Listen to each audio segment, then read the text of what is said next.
Well, good morning. It's good to see you. I appreciate being able to follow that word about quality, just so I can show you what it's not like. But I'm delighted to be here on the invitation of Bill Mackey, a good friend. It's his fault that I left local congregational work and went into denominational, got one of those cush denominational jobs years ago when he recruited me to South Carolina. And so it took me a few years to get to know him well enough to recommend him to you. We've been friends because of that. And I know he's a great gift to you, and he and Kay, it's just great to see them under any circumstance. But I am here to persecute you for the next 45 minutes. And so I don't have long enough to talk to you about Spurrier and all that kind of stuff and how y'all better whoop Georgia to give us a chance. Listen, people ask me if I believe that the church can turn it around. Lord, we beat Tennessee and Florida in the same year. I don't know of anything. Only the resurrection would beat that. I thought Spurrier had a death wish when he came to Carolina. But here we are, actually viable. Now, any more questions before we take a break? Because isn't lunch after this? I woke up thinking about lunch. I'm pretty jazzed about it. So you're fairly safe up till whatever it is. Now, as soon as I remember what I'm supposed to talk about, I'm going to get to it. But I think my assignment is just to finish. It don't much matter. I mean, we just got to finish. So I've changed what I was going to talk about. Now, you're going to see up on the screen, and the one running the PowerPoint's going to do a great job of hitting all those buttons, and it's going to come up. I have this very sophisticated one slide, and it won't take me long to talk through that, and then I want to talk. I mean, can we talk? Because that's what we need to do. Because you've had about all you've had wonderful stuff. I mean, I've just sat through a little of it. It's all wonderful stuff. Take a look at this. You see 5 right now. You see the one problem with the slide says 5 and there's 6 bullets. As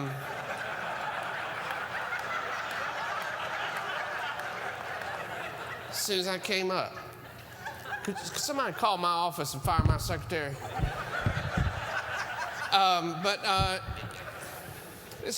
South Carolina, we count a little different. We never have felt like we were winners, so. So I'm talking to you about reaching what's coming along behind. And I want you to know, all over America, we're having Baptist convention meetings. And we're talking about how to do church better. And I'm not opposed to that. In fact, I recommend it. Because we've got enough bad church. But I can tell you this right now. It's not going to much matter. I can tell you right now, we've probably reached everybody in North America who wants to be church people. And so when we talk about the world that's emerging, and I believe you ought to have good club meetings for the people who've already paid their high dollars and high taxes and tithes and paying the staff to look at. I think you ought to take care of it. But I'm going to tell you something. Reaching these people that are not in church today, it's not about doing anything good enough to get them to pay attention to come. They ain't coming. You can build a perfect church and they still won't come.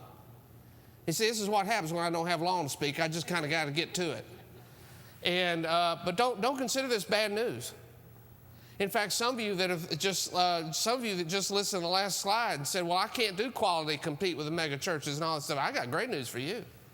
It's not about doing something to bring them in. I mean, all that's still going to hold true.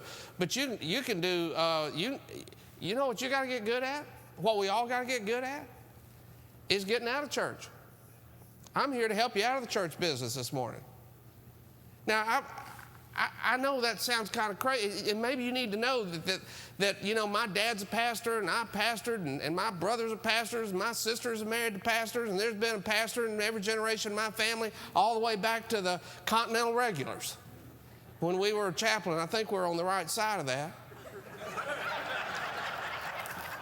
I mean, my family's contributed heavily to the North American church culture, so I'm just kind of here to do therapy and get over some of that.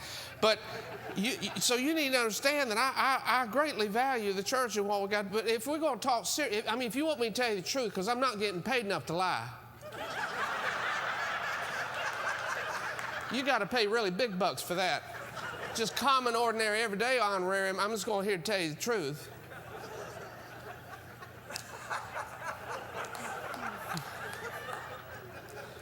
And that is that we're on the cusp of the biggest realignment in Christianity since the Reformation.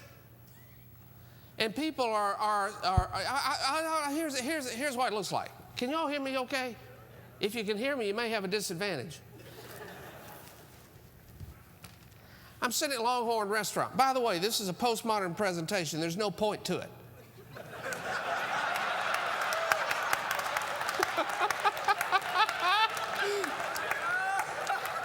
And if you can connect any dots, I agree with you.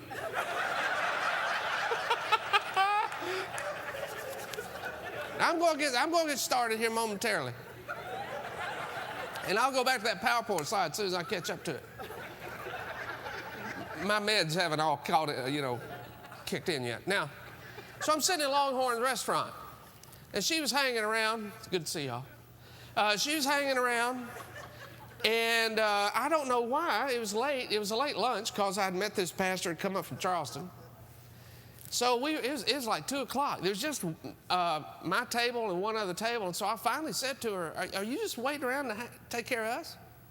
You going home? She says, well, I'm not going home anyway, but I'm going to stay here because I've got you on the table. I said, what are you going to do when you finish here? She said, my granddad's in the hospital. Oh, I said, well, tell me about him. We'll pray for him. And so she did.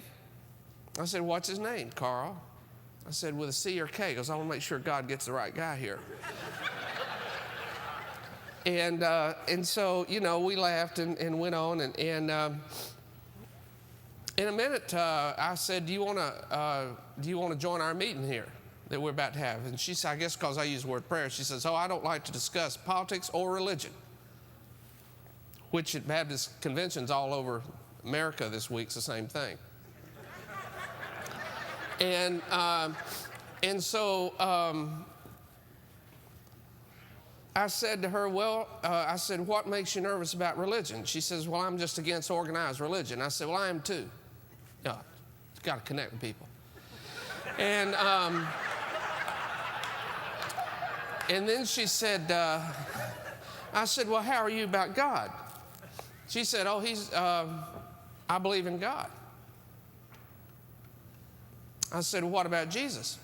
Cool. Way cool. Now, the friend across from me said to her, well, what kind of church? And she's 21 years old. What kind of church? He started into this. Would you be interested? I mean, what part of that did he not get?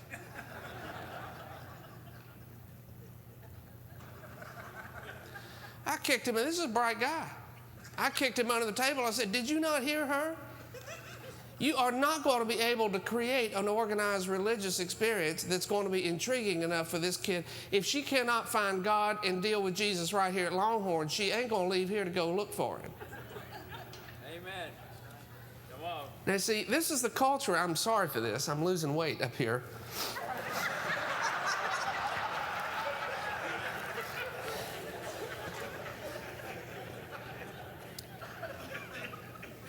See, the deal is, you and I are in a world, in a kind of an unenviable spot, really. We're selling river water down by the river. Come on. And see, people today in the cultures that are emerging, we'll go back to the generations in a minute because they're distinct cultures. But the further you go down the generational food chain and the more you get into the world that's emerging, you see, these folks, people in this culture don't know why they should stop off at our booth to pick up a bottle when they can go to the river. And you and I are still trying to figure out a way to make our label appealing. And what we've got to figure out, and I'm going to give you a few tips on it, is how to get out of the booth and get in the river, because that's where people are. Now, by the way, this is what Jesus did. It's okay to think like this. Because after all, in the first century, organized religion had reached just about everybody that wanted to be a Pharisee. There's not much market for that except in religious circles. Religious people have always been a problem for God. And so, you know, what we're in right now is well, if you believe what I'm about to tell you, you don't have to. But you see, church attendance is going to continue to dwindle. In fact, the only reason it's holding up right now is because Americans are living longer. But don't take this as bad news yet. I'm telling you. You see, within you know, a little over a decade, most 2/3 of Christians will not be practicing their faith in a traditional church like you and I come from. So all of our meetings on figuring out how to do that stuff better, and I know some of you thinking, oh, Lord, how am I going to pay for that building? You see, that's the deal. We have a church industry that we're trying to figure out how to operate. Holy cow, I'm in the belly of the beast. I'm in the denomination. Where vans roll up and we dump money out at the central, deal from collecting up from that world, which is part of who we are and makes good sense to us, is a culture that is completely bubbled off from most of those Kentuckians that I read about in the Barna Report and the Rayner Report, and that live on the street with you. They are not interested in becoming like us. And it is only religious people that insist that people adopt our culture to get to God. You see, we would never expect a missionary to go, in fact, we wouldn't send a red cent to a missionary who went overseas and hung out a shingle and said to the people in another culture, open for business, Sunday at 11. First, learn our language, learn our music, adopt our lifestyle, think like us, believe like us, vote like us, and we'll consider you for club membership. We would say, for crying out loud, that missionary doesn't get it. Pull that sucker off the field. Would you like to take a wild shot at what the largest English-speaking mission field in America is? In the world? It's the United States of America.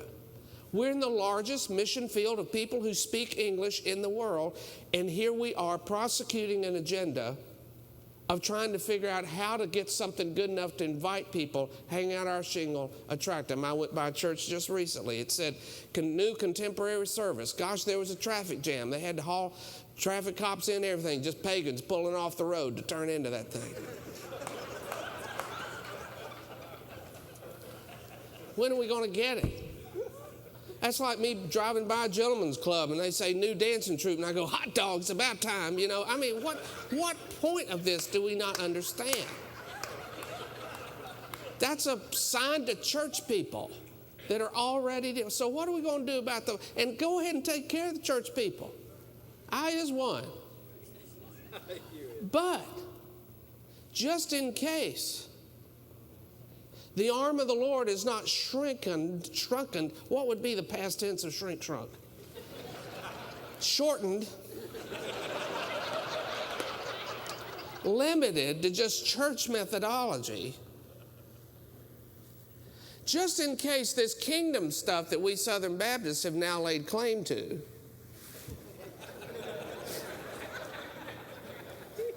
Just in case God's kingdom is out there, then what have we got to shift in our thinking, and what have we got to understand? And you're saying, I don't know, but you got 25 more minutes to tell me. Let me take a shot at it then. Let's go back to that slide for a few minutes. You're going to see in those 5 to 6 generational cohorts, which, by the way, is the first time in American history that we have dealt with this many. It's so many we can't even keep up, obviously. And we have 6 generations of Americans above ground for the first time in history. This is only going to increase. Because my kids who are 19 and 21, their generation's routinely going to live to be 100, routinely. And of course, they'll replace every body part. You know, they'll be by the time my kids are my age, they'll be doing surgery over the phone. Or actually, you'll swallow a pill and the nanorobotics will go to work cleaning out, roto-rooting out your arteries. And some kid over at Emory will be guiding that thing through your bloodstream. Think it's a video game. Just better hope he doesn't take a break during the middle of the thing, or a sunspot come over, blow out your arterial wall. And so we've got that. So what this has done is it has created a tension we've not dealt with, because these generations are different cultures. And one of the dilemmas that we've got in our churches right now is we have generational undercurrents. And so just sort of to typify it a little bit so you understand if you're in leadership, and Lord, why else would you still be here unless you were? The seniors that were born, before 1924, a remarkable generation, fought genuine evil, secured the American century. Actually, these are the folks in our congregations. When you talk about being resistant to change, these folks are rarely resistant to change. They've seen more change in their life than anybody else in the history of the world. They're just glad to be here, and did not expect to be here. And this generation created retirement, created old age as something to look forward to. It was not a pretty picture before this generation. If you lived to be old, it was typically not a good experience. But these folks created retirement, which may not survive more than about 2 more generations. I mean, 2 generations follow. It may not even survive for my generation, because I'm going to have to work till I'm 187, given my current portfolio, for Kathy and my 2 daughters to enjoy the life to which they've become accustomed. And so, this generation created South Florida and RV parks. And they secured the American way of life. Now, the builders came along and decided that they would consolidate and expand and tie down, secure expand on what the seniors had won. And so, by the way, they built Big Blue. They built the Eisenhower transportation infrastructure. And the last great church planting movement in North America was funded and carried out by builders before the one that we're right on the cusp of right now. But when builders, you understand, with builders, methodology became the mission. So you need to understand that this is why builders are so terrified about moving around with a methodology. Because, you see, the mission had been secured by the seniors in their mind. Now it was just their job to make sure it was preserved. Now, if you don't understand that about builders, then all you're going to do is demonize them. And what you have in a lot of builders and a lot of the people that are struggling with the change in the North American church are in this generation. And what you're dealing with is a lot of grief, because there's a sense among builders that we've lost the culture war. We thought we had this sucker nailed. We had it tied down, screwed in place. It was all battened down. Well, Lord, now everything's coming up and the floor along with it. And the Huns are no longer at the gate, they're inside. And they're leading this place. I mean, have you heard that youth music they're playing over there, or felt it? And so there's this genuine sense that we've lost the culture, all that stuff that we thought we had in place. And so if you want to help builders, you have to help them with grief, because many of them are stuck in the anger phase of grief. They're just mad. And if you mess with their church and the methodology, remember, the methodology became the mission because we were there to secure everything that had been won. So you have to understand that about that generation. By the way, when builders started churches, they franchised because it was a Norman Rockwell world. And so, you moved out across the country, and you knew exactly what you were going to get, remember, because the methodology was your brand. If you moved into a town, you could open up a phone book and turn to churches, Baptist, Southern, and you knew exactly what you were going to get. You were going to get a call to worship, 3 hymns, an offertory, national doxology, bring the money back in the place down front in front of the preacher. We don't want the ushers out there playing Texas Hold'em.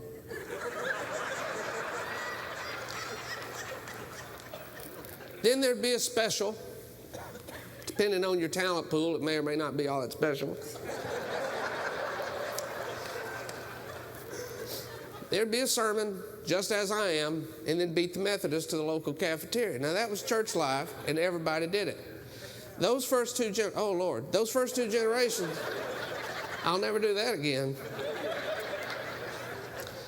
Those first two generations up there, seniors, over 60% of Americans belonged to an institutional church. They were Christians. It was just America. It's what you did.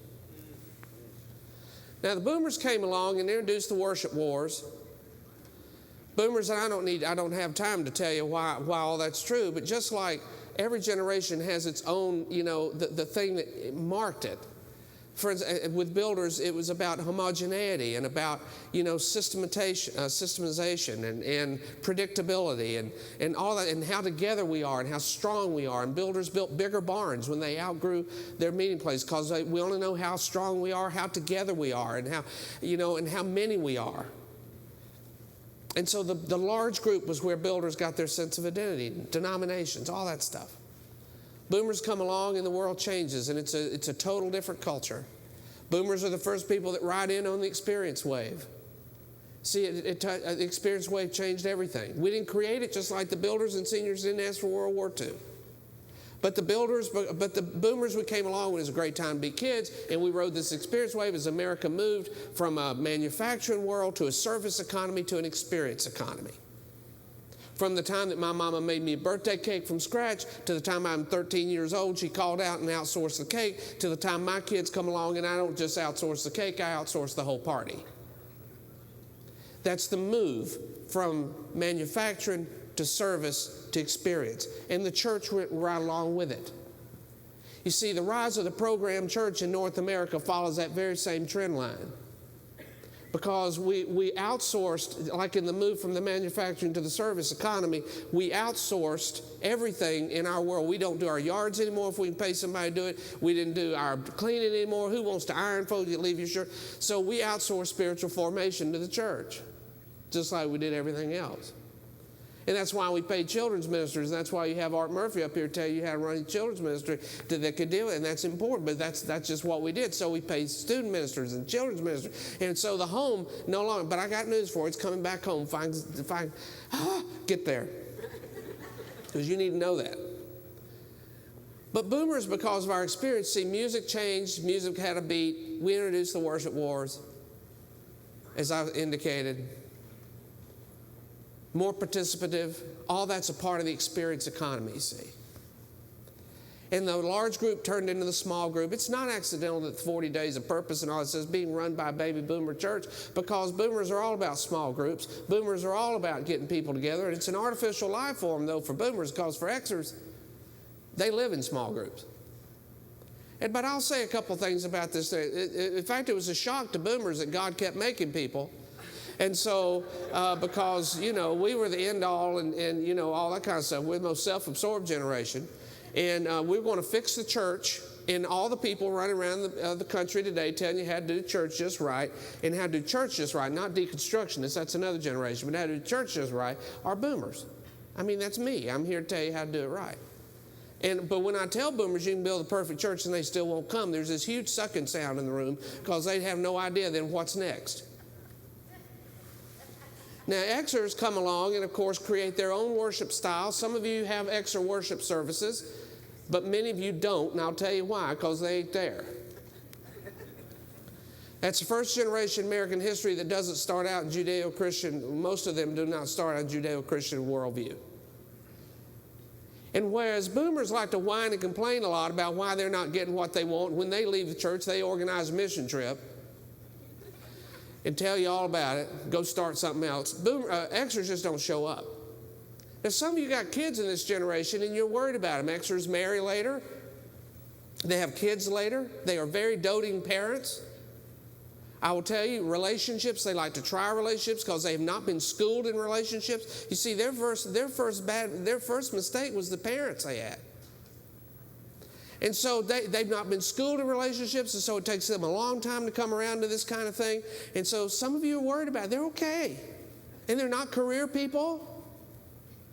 Because they don't get on the career ladder because there's 76 million hind ends between them and the top of that ladder, all these boomers, and they can't shoot us all off, and we're never going to there's no future for them on that. So they're portfolio managers, they're journeyers. They move from one place to another, and they take a job they're going to have between 10 and 27, depending on the industry they're in. And they take a job and they learn from it what they want to do, and they tuck it in their portfolio and they move on.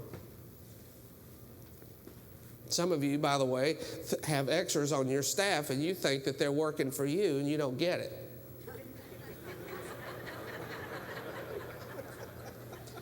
Because for Gen Xers, the job works for them. Just the way it is. They're not into career building. They're into putting together their own skill set so that they're portable. Now, let me just speak on behalf of, by the way, I love Xers. They live in gangs. We've raised a gang of them at my house. A lot of student ministries are run by Gen X gangs. Church calls the gang leader, and the whole gang shows up. It's the praise band. And they come to our boomer worship services where everything's choreographed and shaped and oozes from one thing to the next, and and they're going, because it's just, for Gen Xers, you see, authenticity and relationships are the two most important things, and they do not feel like our worship services that are all about people sitting there and watching something that's been all scripted out. It doesn't feel very authentic to them. But they may not tell you that because they're not there anyway. So go ahead and do services for boomers because they'll show up and pay for it.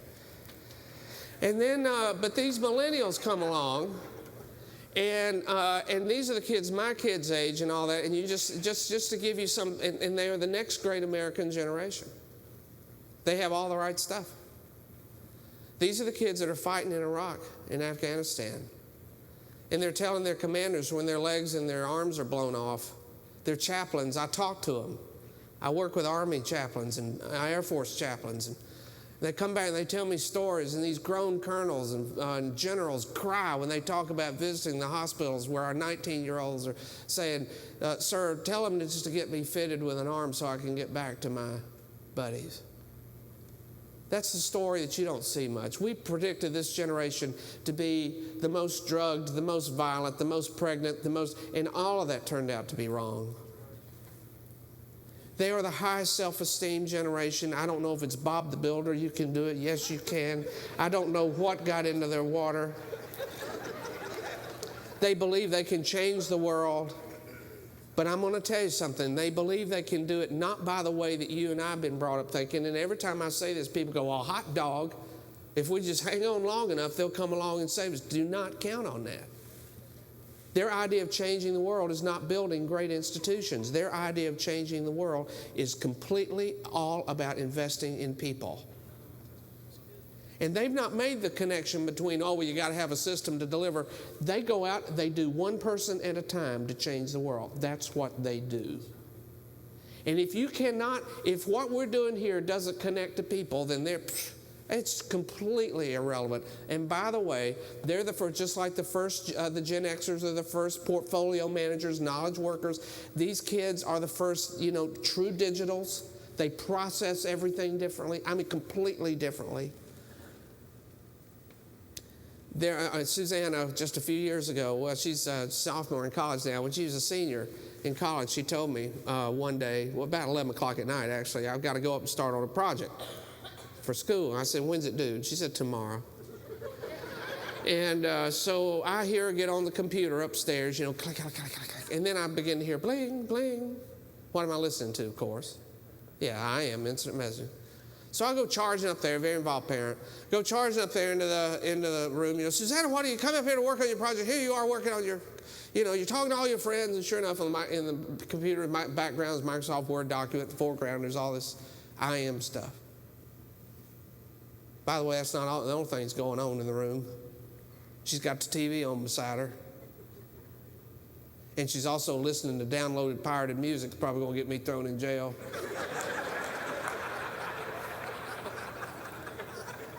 And all this is going on at the same time. Now I'm standing there and I'm distracted. I don't know, should I watch television? Should I listen to music? Should I get involved with this deal here? So I'm just... Now, the whole time she's talking to me, her fingers never quit moving. She says, Daddy, what do you think I'm talking about with my friends? We're all working on my project. Now, in the old days, that'd be called cheating. In the emerging world, it's collaborative learning. And it is how these kids learn. They are very connected. Back to that in just a minute. Now, in a minute, she kind of gave up on me, Dad. She said, Dad, if you ever think about what you want to come talk about, just come on back. You know, and I never did remember. I think I went up there to tell her how to do something. And she was so far ahead of me on how to do. You see, I'm the dinosaur in that world. See, the asteroid is hit.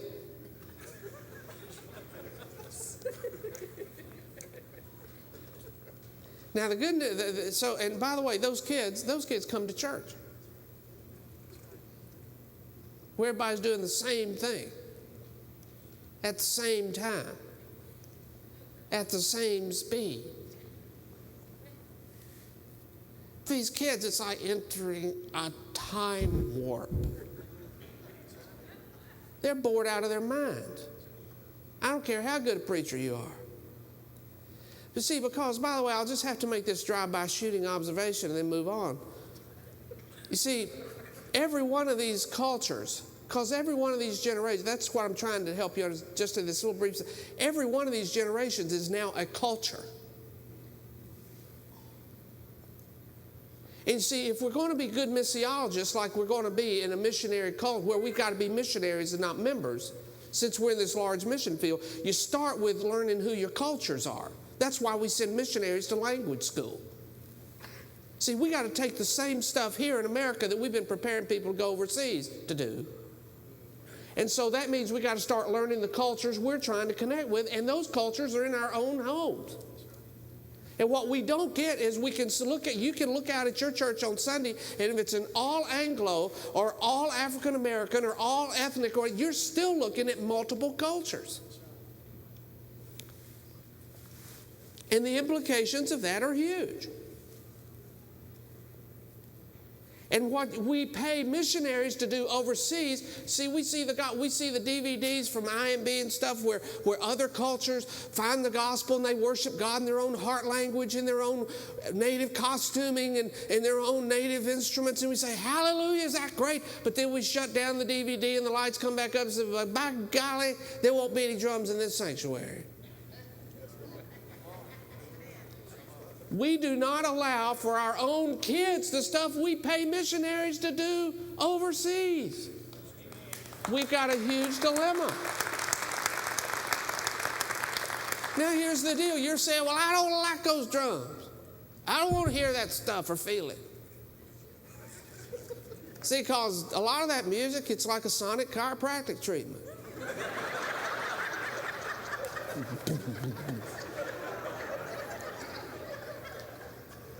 Or you might walk into a Gen X service where they got one acoustical guitar and 300 candles. You're going, what's up with this? When did the Catholics take over?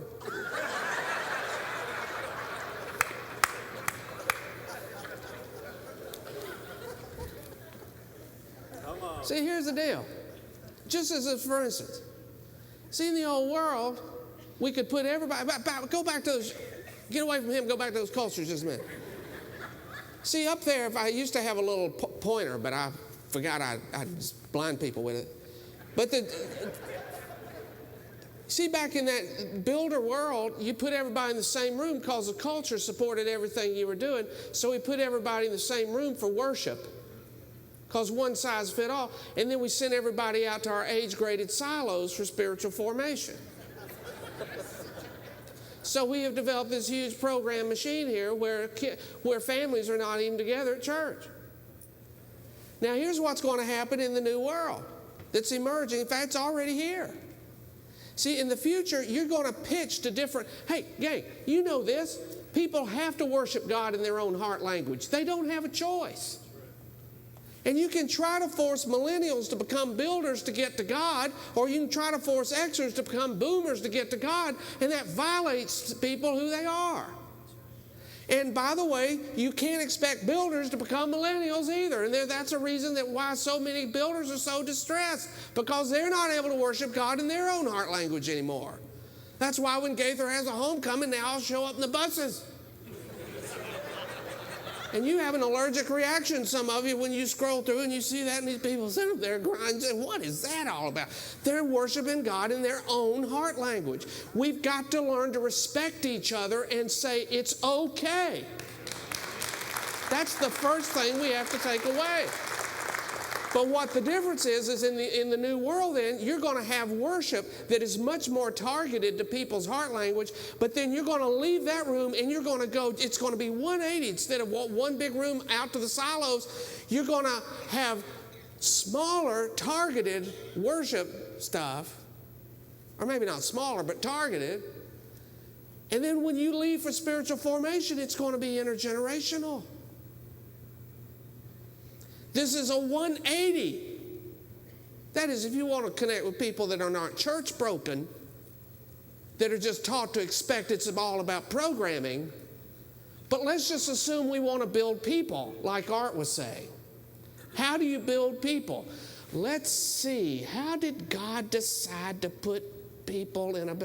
Oh, He created a family, all one generation. That's crock-a-doodle-doo. He put people in growth settings, in intergenerational settings, because life skills and life insights have to be handed down intergenerationally, life on life, heart on heart. So one of the first things that you're going to investigate, and I'm down to now just a few minutes, and let me just tell you a few things in this that you're going to have to investigate just to keep in mind. The first thing you take away is, if I have to make a point out of it, is that we're going to have to become missiologists to understand these cultures. You have got to go to school on this, and you've got to respect other people for their culture in America like we do in Madagascar. We even have to learn to respect our kids. But by the way, here, I'm thinking about finishing one of these sentences. I just can't decide which one yet. Here's some good news. And why I'm going to tell you spiritual formation in intergenerational settings. And by the way, if you want to bring someone in here that can help you know how to turn the home back into a spiritual formation place, bring the Mormons in. They know how to do this.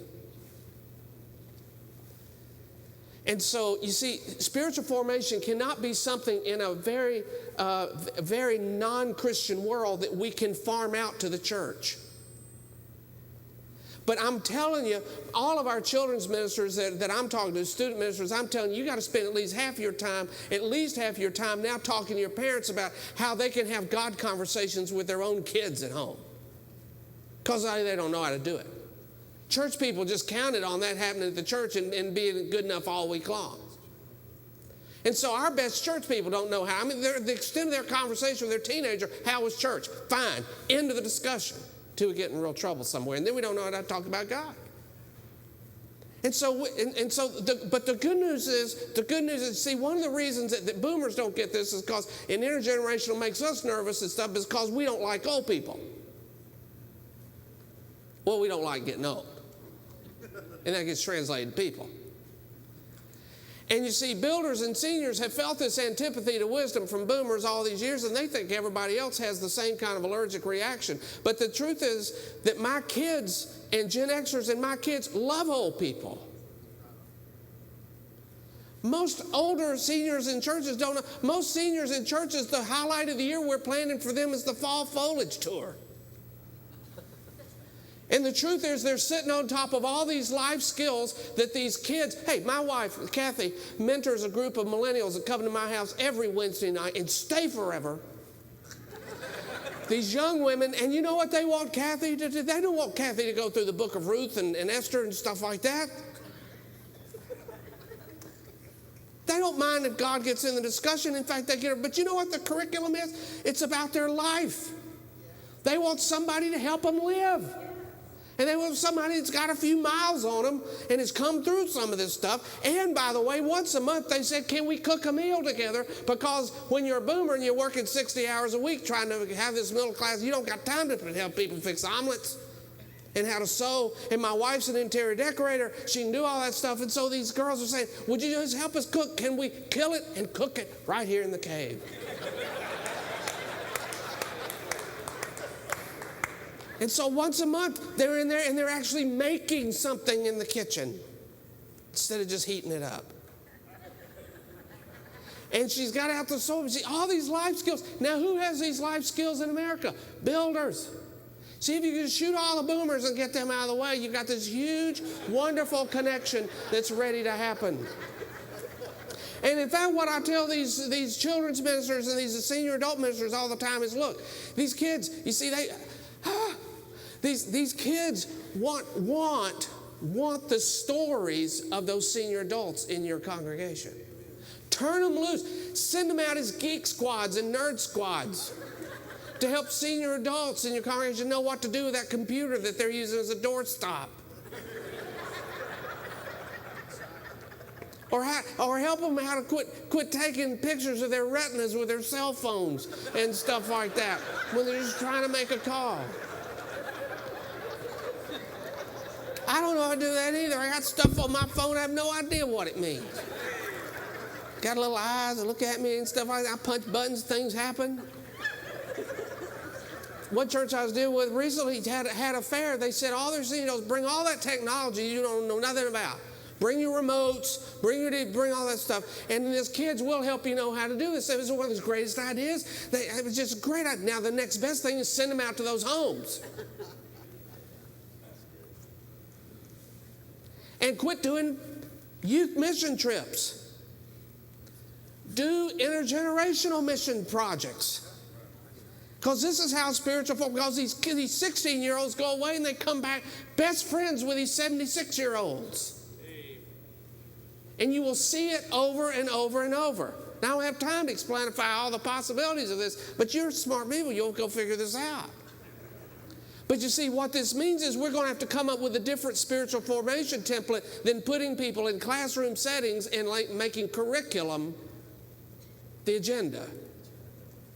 If growing people is the agenda, people are the agenda. And we start by helping people. If you want to connect with these folks that are emerging in the world, help them understand how to look for God in their life. How to find God, just in case God isn't working in our marriage and in our home and in our street and in our office. That's the point of spiritual formation, helping people learn. Well, let me tell you something else. Just two more quick things. A lot of us inside the church bubble are looking out there thinking we got to go out there and convince people about God. Can I just give you a rest about that? People outside the bubble believe in God. You don't got to convince people about God. Give up on that. They believe in alien abductions, everything else. Resurrection's a piece of cake.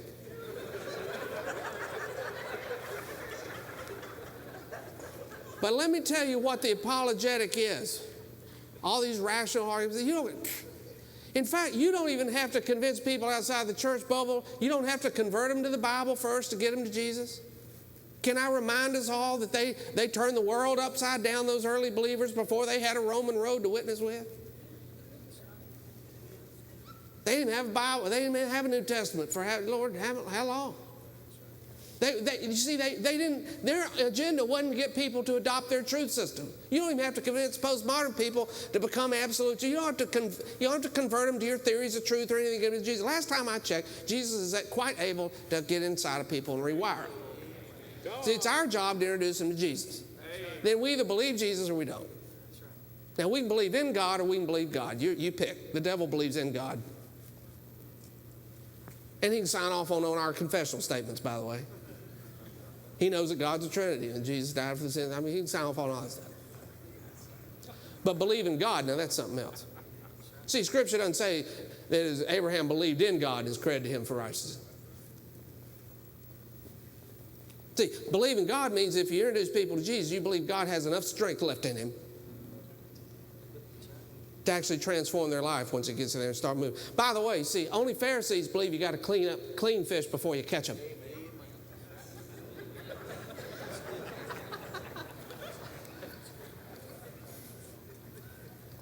So if you want to apologize, let me tell you the apologetics of the new world. Then they're going to jerk me off the stage, and they should. I've said enough stuff now to get everybody in trouble for years. Y'all can sort through it for the next 3 conventions. The apologetics that's going to work in the new world is lives. Richard talked about this morning, people who have been graced. The apologetics of the new world is sharing the truth in love. We have the truth. They can't hear it till we show it in love. See, there was that line of folks, social gospel stuff that just loved everybody, but never told them the truth about Jesus. Come on. Then you got a bunch of evangelicals that come along and we got all the truth. The trouble is we ain't love nobody. We just want to bullhorn them into the kingdom. Hey, you people out there, straighten up. Vote Republican. See, we think we fix the culture. We get everybody. I know, I'm messing with you. Now, the church has got to put these two things together. Brothers and sisters, the early church did not have church growth campaigns. Early church had service campaigns. The early church died to itself and served their world. They weren't worried about the bottom line. They were worried about giving themselves away. They weren't worried about how we're going to hold. They would run around and collect babies off door stoops so that a generation later, when men went to find, the girl babies that would have been killed off otherwise, that all the women wound up in church. So when the guys got ready to settle down, where were all the women in the Roman Empire? They were in church. And when plagues broke out and all the people left their sickies and left the cities, guess who stayed behind in the cities and collected up all the sickies? Christians. Because they weren't scared of dying. And so when the families came back in, I don't know what did it. When the families came back in, now they had a new virus in their family. Because these Christians had nurtured all these sickies. That's how you want to know how the way the early church grew is the way we're going to have to get off of our self-serving, self-absorbed, all this money we spend on ourselves, all this stuff, hauling out midnight buffets on cruise ships where we're already oversated. People hungry in America. We're going to have to repent, get out of our church business and get in the people business and start serving them, and that's when they'll start listening. It is that simple, but it is that profound. You see,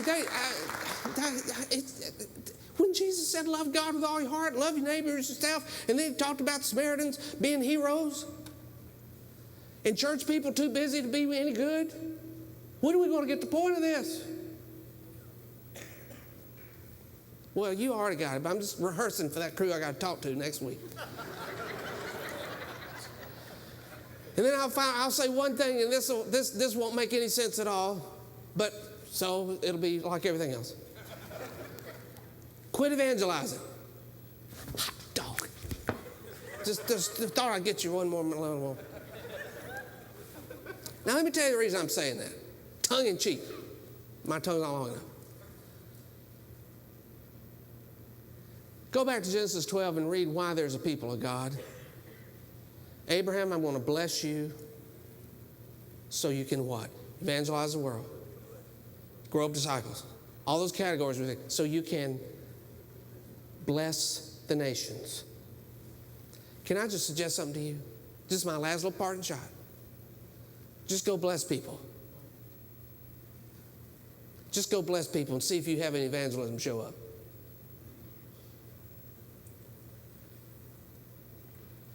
We're all worried about baptisms and the numbers. You know what? Worrying about the numbers, we can publish goals. Why not publish we baptize 5 million? That makes us feel better. I'll tell you what we got to do. We better start blessing 5 million people. Now we're talking. But now that takes something. Now we're going to have to figure out ways to join them where they are and join God at work in their lives not force them to come to us to get it. Now, I don't know about you, but some of this stuff terrifies me. That's why I'm a consultant. If I had to do this, I don't know how I'd do it. But it's my job just to build in the return visit and move on. What did he mean? Well, we'll have to get him back, find out.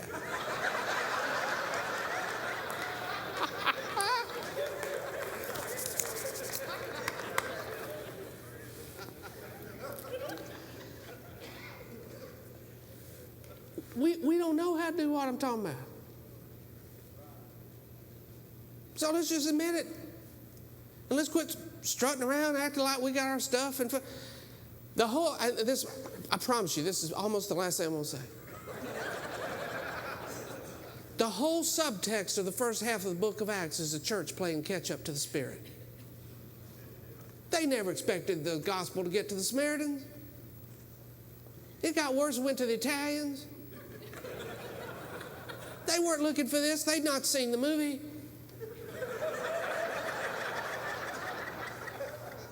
So if you're feeling a little behind, welcome to AD 30. The world is a lot closer to AD 30 than it is to 1980. And the good news about that is that we get to follow the Spirit in ways that we have, if we've got the courage and the belief in our heart that God is the best consultant yet,